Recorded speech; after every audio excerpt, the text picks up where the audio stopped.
예수님께서 우리의 모든 죄를 짊어지고 십자가 위에서 죽으신 순환일 성금요일입니다. 기독교의 상징을 여러 가지로 요약할 수 있겠지만 한마디로 요약하라면 십자가로 요약할 수 있을 것입니다.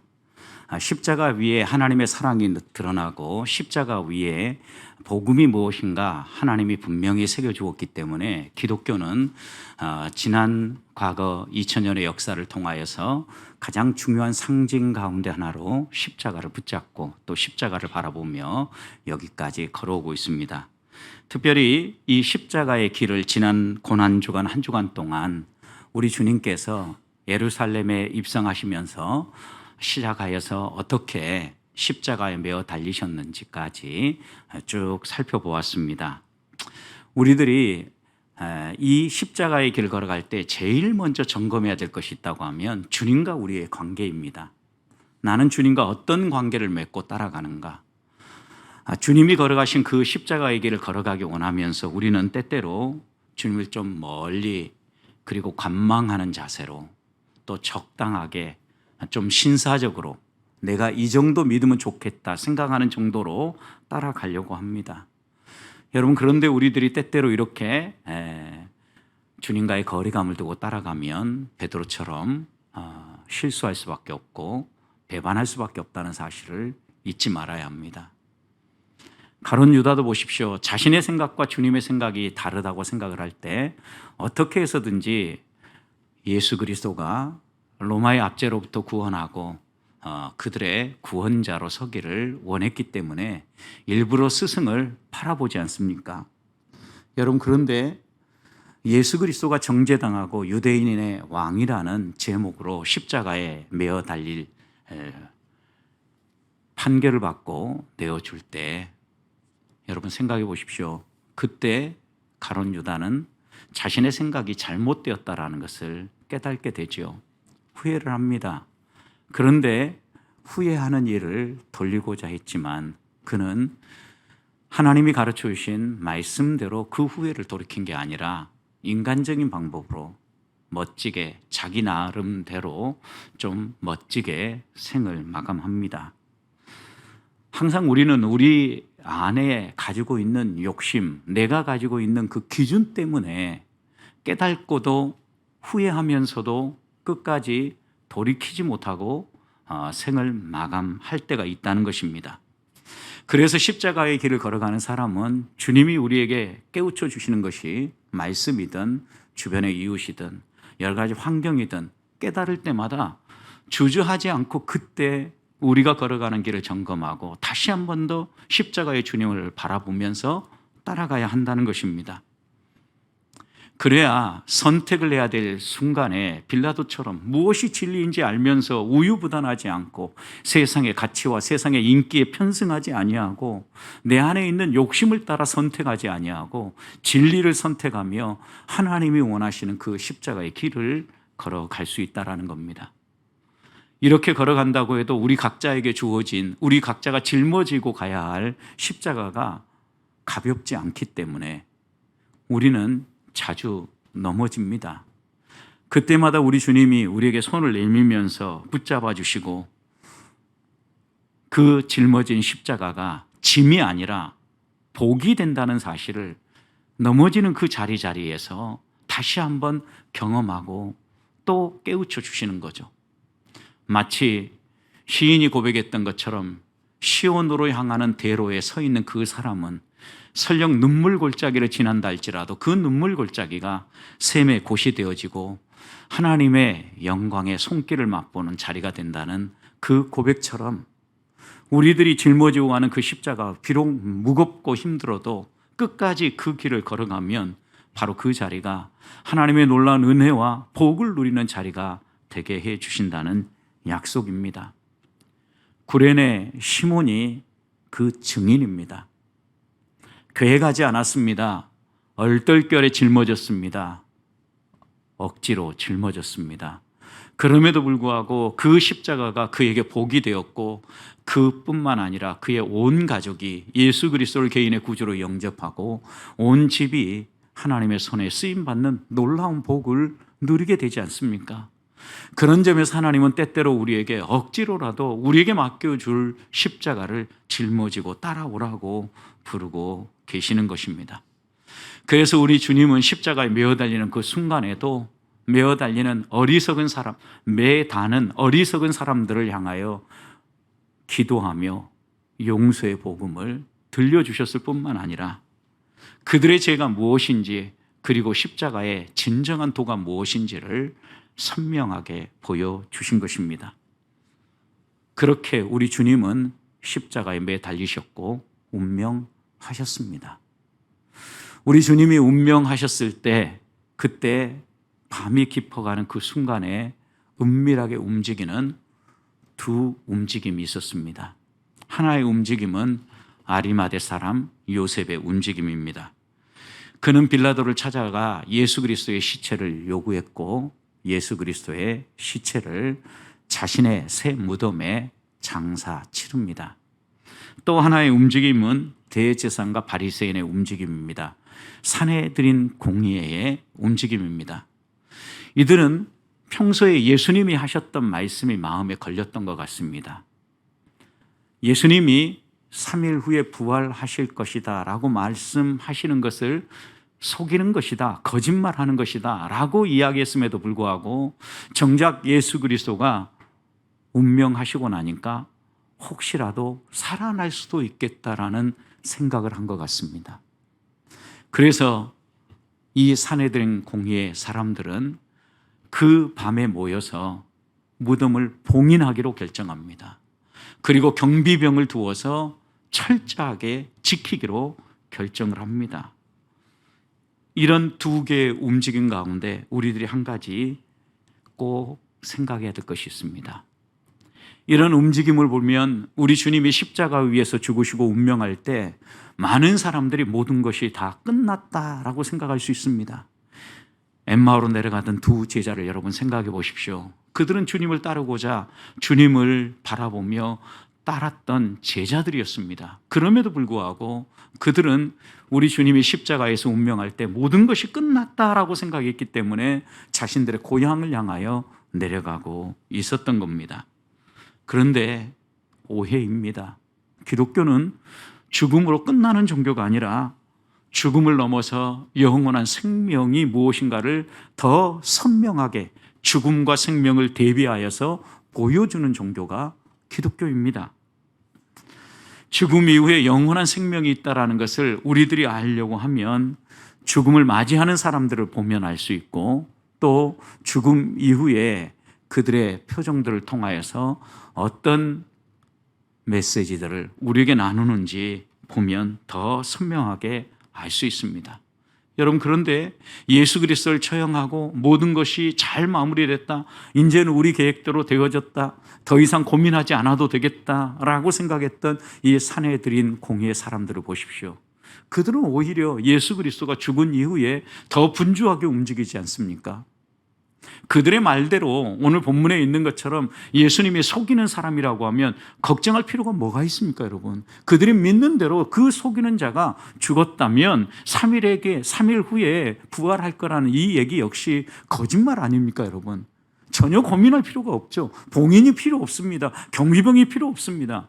그럼에도 불구하고 이들은 오히려 분주하게 움직이면서 혹시라도 주님의 말씀이 진리라면 큰 낭패에 빠지겠구나, 우리들의 이 악행이 드러나겠구나 생각하면서 그들은 경비병을 세우고 무덤을 봉인하는 이런 어리석은 행동을 하고 있는 겁니다.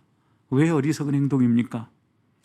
만약 그들이 우려하는 대로 우리 주님이 다시 살아나신다면 아무리 무덤을 봉인한들 여러분, 그 무덤이 그대로 가만히 있겠느냐는 거예요.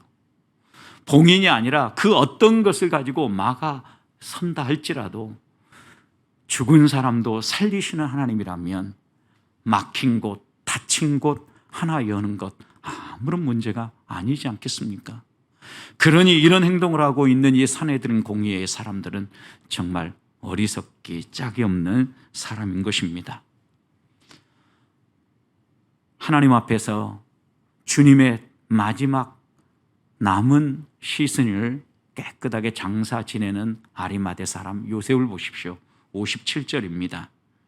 저물었을 때 아리마대의 부자 요셉이라는 사람이 왔으니 그도 예수의 제자라. 아리마대 사람 요셉을 소개하는데 부자라고 소개했고 예수님의 제자다라고 소개를 했습니다. 아마도 니고데모처럼 산헤드린 멤버십을 가지고 있었을지도 모릅니다.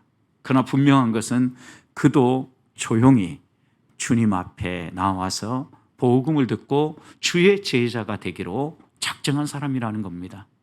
그래서 그는 여러 가지 위험한 상황 가운데서도 빌라도를 찾아가서 주님의 시신을 요구했고 장례를 치를 계획을 세우고 있는 겁니다. 여기서 우리들이 하나님이 쓰시는 사람이 무엇인가 첫 번째 교훈을 얻는 겁니다. 하나님은 어떤 사람을 쓰십니까? 그 마음 중심이 하나님께로 고정되어 있는 사람입니다. 예수 그리스도가 지금 장사 지내졌을 때 그 장사 지내진 예수 그리스도, 운명하신 그 예수 그리스도를 그냥 내버려 두지 아니하고 깨끗하게 씻어서 장례 치르고자 그 마음 중심에 이 세상의 어떤 위험과 어떤 두려움도 뒤로하고 그 마음 중심에 오로지 주님께만 두고 움직였던 아리마대 사람 요셉을 하나님은 사용하고 계신다라는 겁니다. 우리 주님은 여기에 부자인 요셉을 썼다는 걸 보면 꼭 가난한 사람들의 친구만은 아닙니다. 가난한 사람이든 부자이든 그것이 중요한 게 아니라 그의 중심이 어디 있느냐가 더 중요하다라는 것을 말씀하고 있는 겁니다. 사랑하는 성도 여러분, 오늘 순환일 예배 드리면서 우리의 중심은 어디가 있습니까? 어떤 마음으로 주의 보좌 앞으로 나오셨습니까? 우리의 환경과 우리의 조건, 얼마나 많이 배웠느냐, 얼마나 조금 배웠느냐, 얼마나 많은 돈을 가졌느냐, 얼마나 적은 돈을 가졌느냐, 이게 중요한 것이 아닙니다. 우리의 중심이 정말 주님을 살피고 주님이 원하시는 것은 무엇일까, 지금 주님께 필요한 것은 무엇일까를 생각하며 내 중심을 들여서 주님을 위하여서 한 발 한 발 내디디며 걸어가는 그 사람을 오늘 또 하나님은 쓰신다는 것입니다. 우리 보배교회 성도들 한 분 한 분이 매일 우리의 삶을 통하여 하나님이 원하시는 건 무엇일까? 우리 주님이 원하시는 것은 무엇일까? 항상 우리의 마음속에 묵상하면서 그것을 이루고자 우리의 삶을 드리고 시간과 재능을 드릴 줄 아는 주의 자녀들이 되시기를 주님의 이름으로 축복합니다. 두 번째, 하나님이 쓰시는 사람은 확신이 섰을 때 행동하는 사람을 쓰신다라는 걸 분명하게 알 수 있습니다. 아리마대 사람 요셉은 58절을 보니까 빌라도에 가서 예수님의 시체를 달라고 요구하죠. 그의 마음 중심이 무엇을 해야 될 것인지 결정되어졌을 때 마음속에 품고 그 생각으로 끝난 것이 아니라 그는 즉각적으로 행동했다라는 것입니다. 빌라도에게 찾아가 예수 그리스도의 시체를 달라고 할 때 어떤 위험이 그에게 다가올지 그는 분명히 알았을 것입니다. 그가 예수 그리스도의 시체를 달라고 하는 순간 그도 예수 믿는 사람이고 주의 제자라는 것을 말하는 꼴이 되지 않겠습니까? 위험에 빠지는 일입니다. 또 그가 산헤드린 공회 회원으로서 예수 그리스도의 시체를 가져다가 장사를 지낸다면 지금 산헤드린 공회가 하고 있는 일이 무엇입니까? 혹시라도 그 사기꾼이 다시 살아날 수도 있고 제자들이 시체를 훔쳐가고 난 후에 부활했다라고 거짓으로 증언할 수 있기 때문에 경비병도 세우고 무덤도 봉인하고 있는 사람이 바로 산헤드린 공회 회원들 아닙니까? 그런데 그 산헤드린 공회 회원 가운데 또 다른 한 사람인 아리마대 사람 요셉은 지금 예수님의 시신을 달라고 하고 있다는 겁니다. 영광스러운 직분, 산헤드린 공회 회원이라는 이 직책을 박탈당할 위험에 분명하게 빠지게 되는 거죠. 그럼에도 불구하고 아리마대 사람 요셉은 행동하고 있다는 것입니다. 유대교의 관점에도 보십시오. 지금 대제사장과 서기관이 예수님을 십자가에 못 박았으니 예수 그리스도를 믿고 따른다라고 주장하면 그 사람을 어떻게 하겠습니까? 아마도 출교할 것입니다. 분명히 이 아리마대 사람 요셉도 출교당할 위기에 처할 거라는 걸 알면서도 예수 그리스도의 시체를 요구하고 있다는 것입니다. 만약 자신이 예수 그리스도의 제자라고 자처한다면 언제 누가 와서 그를 공격할지도 모르는 이런 위험한 상황 가운데서 요셉은 행동하고 있다는 겁니다. 그래서 성경은 그 요셉에 대하여 기록하기를 누가복음 23장 50절 말씀을 보면 공회 의원으로 선하고 의로운 요셉이라는 사람이 있다라고 아리마대 사람 요셉을 소개합니다. 산헤드린 공회 회원으로서 선하고 의로운 사람이었다라고 소개한다는 겁니다. 선하고 의롭다라는 말의 의미가 무엇입니까? 그는 진리가 무엇인지를 알았고 진리를 위해서라면 기꺼이 자신의 모든 것을 희생시켜서라도 행동할 줄 아는 사람이었다는 겁니다. 여러분, 진리를 안다고 해서 그냥 지식적으로 알고 있는 사람을 그 사람을 선한 사람이다, 의로운 사람이라고 말하지 않지 않습니까? 선한 사람, 의로운 사람이라고 하면 알고 깨달았을 뿐만 아니라 그것을 행동으로 옮기는 사람을 선한 사람, 의로운 사람이라고 말하지 않겠습니까? 그는 선하고 의로운 사람이었기 때문에 산헤드린 공회가 잘못된 결정을 할 때 누가복음 23장 51절 보면 이렇게 이야기합니다. 그들의 결의와 행사에 찬성하지 아니했던 사람이다. 누가요? 아리마대 사람 요셉이. 산헤드린 공회가 하는 일이 잘못되었다고 판단되어졌을 때는 이것은 분명히 아닙니다 라고 모든 사람이 다 옳다고 이야기해도 홀로 아니라고 주장할 줄 알았기 때문에 성경은 그를 선하고 의로운 사람이라고 소개하고 있다는 것입니다.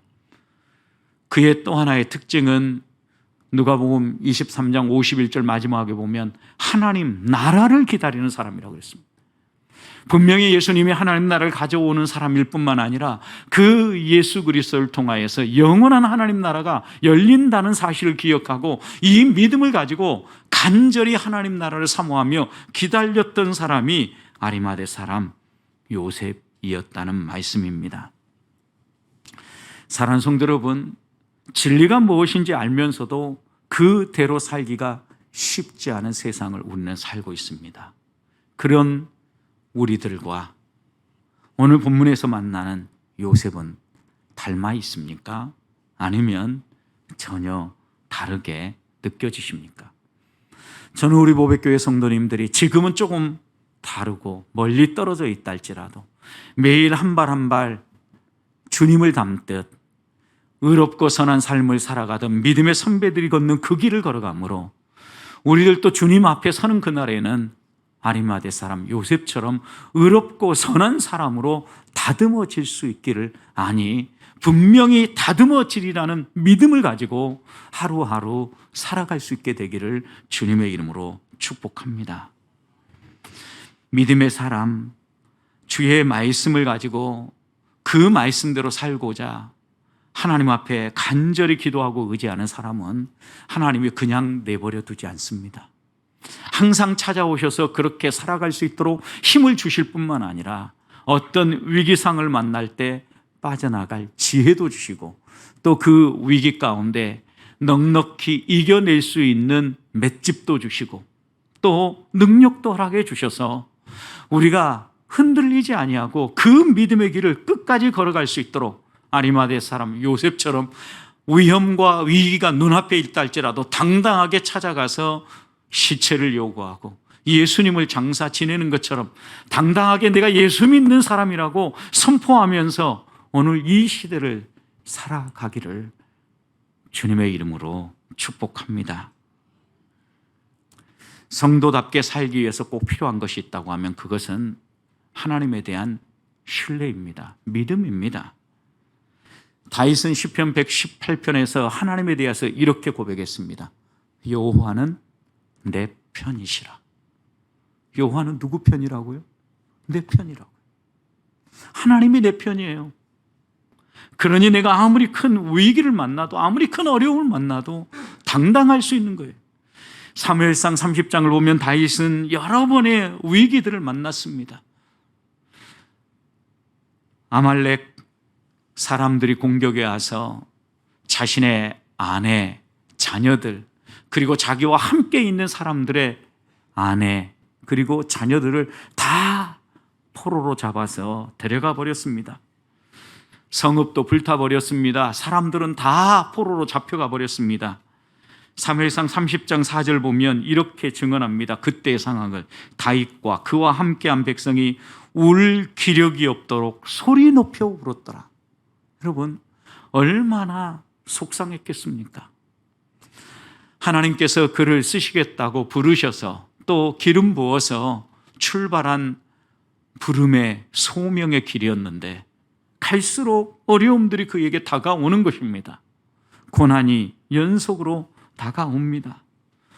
울 기력이 없도록 아내도 빼앗기고 자녀도 빼앗기는 다윗뿐만 아니라 함께한 모든 사람이 울고 있었습니다. 그런데 이것이 끝이 아니었습니다, 여러분.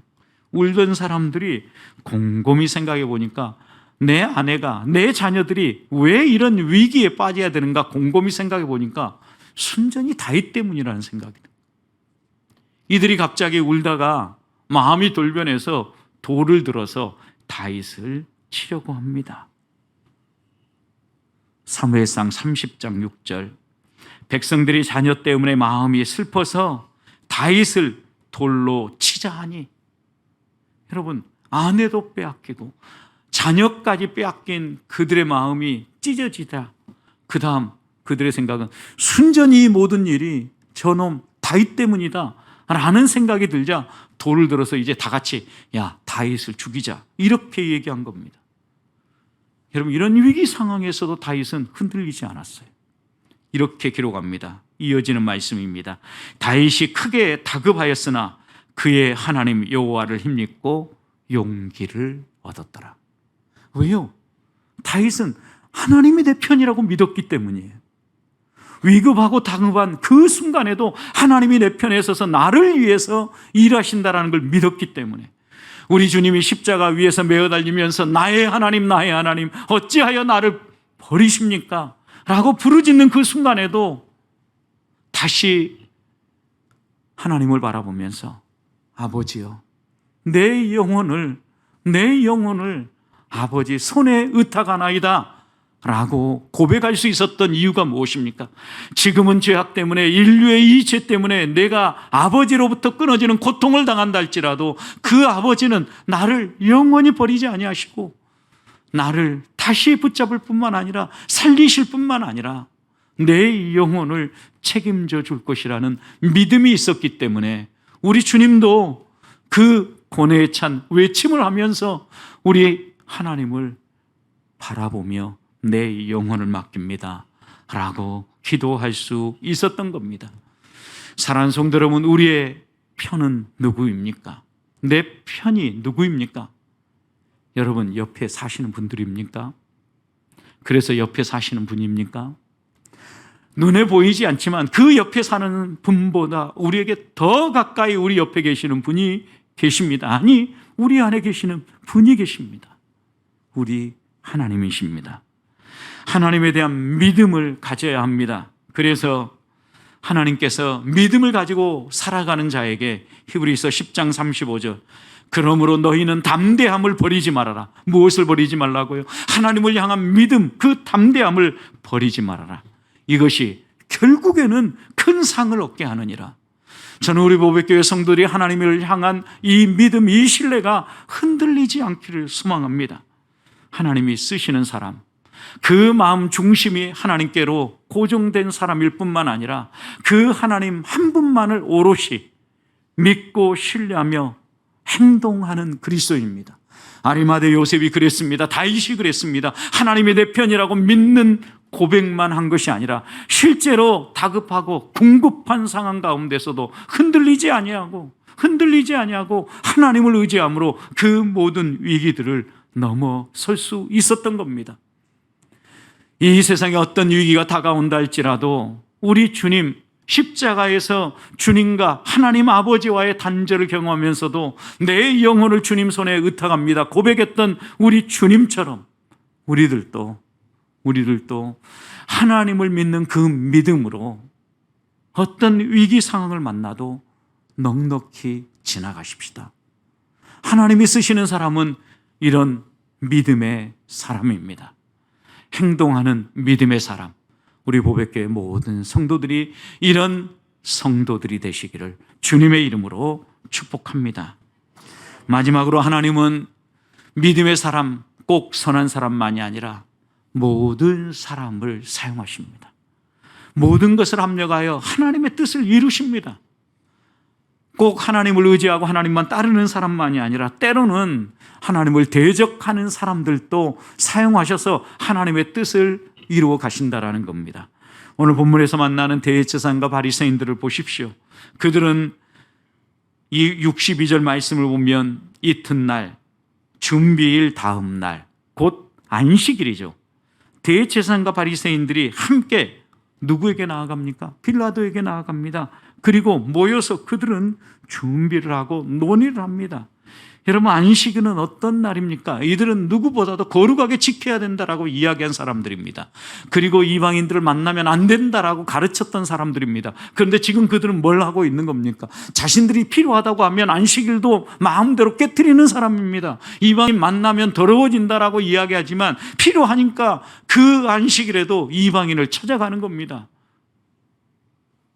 무엇을 위해 빌라도에게 찾아갔습니까? 그들 내면에 있는 두려움을 해결하기 위해서입니다. 그들이 십자가에 매어 달린 예수님이 혹시 부활하지는 않을까 두려움이 있었기 때문입니다. 63절을 보십시오. 예수님을 어떤 사람으로 규정합니까? 속이는 사람, 거짓말쟁이라고 그들은 정의합니다. 64절을 보십시오.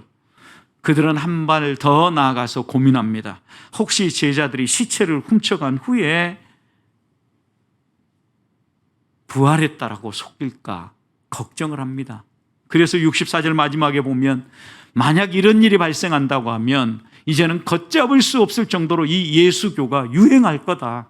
그러니 우리가 무슨 수를 써도 써야 된다 라고 그들은 이 안식일 날 모여서 논의를 하고 있었던 겁니다. 결국 그들이 내린 결론이 무엇입니까? 봉인하자, 무덤을 굳게 지키자는 겁니다. 성도 여러분, 무덤을 봉인했습니다. 무덤을 굳게 경비병이 지켰습니다. 그런데 하나님은 그것을 사용하지 않습니까? 아무리 인간이 막아서도 하나님이 원하시는 일, 부활의 놀라운 능력을 선명하게 증명해내지 않습니까? 그 어떤 사람이 훔쳐가지도 않고 우리 주님이 부활하심으로 그렇게 봉인된 그 무덤을 통하여서 부활함으로 인간적인 어떤 방법이나 인간적인 어떤 힘도 개입되지 아니하고 오로지 하나님의 능력으로 우리 주님이 부활했다라는 것을 이 철통 경비 속에서 다시 사신 우리 주님을 통하여서 증언하고 있는 겁니다. 그런 점에서 하나님은 이 세상의 모든 상황을 사용하여서 하나님의 일을 하시는 분입니다. 그래서 하나님은 때로는 악한 사람들도 쓰신다라는 말씀입니다. 그런데 여러분 생각해 보십시오. 여러분 어떤 사람으로 하나님 손에 쓰임받기를 원하십니까? 선한 일에 쓰임받기를 원하십니까? 악한 일에 쓰임받기를 원하십니까? 이래도 쓰이고 저래도 쓰이고 하나님의 손에 누구나 다 쓰임받게 되어 있는데 이왕에 쓰임받는다고 하면 선한 일에 쓰임받는 의의 병기들이 되어야 되지 않겠습니까? 저는 우리 보배교회 성도님들이 하나님 앞에 이왕에 쓰임받을 때 선한 일에 쓰임받는 소망을 가지고 선한 일에 열심하는 성도들이 될 수 있기를 축복합니다. 하나님을 사랑하고 선한 일에 내 삶을 내어주면 우리 주님이 함께 하시는 증거들을 보여주십니다. 선을 행하되 낙심하지 아니하면 때가 이름에 어떻게 한다고요? 이루어질 것이다 라고 분명히 약속했습니다. 하나님이 때가 되면 이루어 주신다라는 것입니다. 사랑하는 성도 여러분, 하나님이 사랑하면 모든 것이 합력합니다. 우리가 선한 일에 기꺼이 우리의 삶을 드리면 악한 자들까지도 우리에게 협력하게 하셔서 하나님의 놀라운 일들을 이루십니다. 예루살렘 성벽을 재건하고자 선한 뜻을 품었던 느헤미야에게 하나님은 이방의 왕을 사용하시고 그도 돕게 하시고 하나님이 원하시는 예루살렘 성벽을 재건하고 이스라엘 백성의 시근항을 재건해 가지 않으십니까? 우리가 믿는 하나님은 바로 그런 분입니다. 그렇다면 오늘 이 밤 십자가에 매어 달리신 우리 주님을, 운명하신 우리 주님을 장사하는 이 아리마대 사람 요셉을 보면서 악한 일에 쓰임받는 사람이 아니라 선한 일에 쓰임받는 하나님의 자녀가 되어서 언제나 우리의 삶을 통하여서 생명의 복음만 드러내고 예수 그리스도만 자랑하며 우리의 남은 생을 우리 주님과 함께 걸어가는 하나님의 사람들이 되시기를 주님의 이름으로 축복합니다.